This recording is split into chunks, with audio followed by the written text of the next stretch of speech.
This is how to remove a Manfrotto tripod head. So I've got a fluid head on here, which is for video, but I want to put a photography head on here. Now, it's actually not as difficult as it may seem. The first thing you're going to want to do is make sure your pan is locked. So, screw that in tightly. The next thing you're going to want to do, see this little screw right here that's underneath? You're going to want to get a screwdriver, and I'm using a 3.0 by 40 millimeter screwdriver. It's very small head, so you're going to want to unscrew that. So that's counterclockwise. You don't have to take it out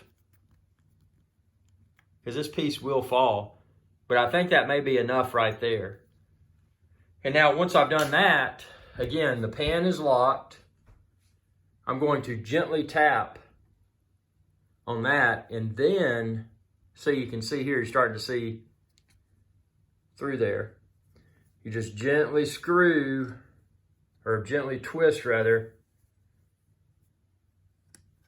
until this eventually will lift off. And obviously you want to keep your hand on it, because you don't want this to fall and damage your floor. So there you go.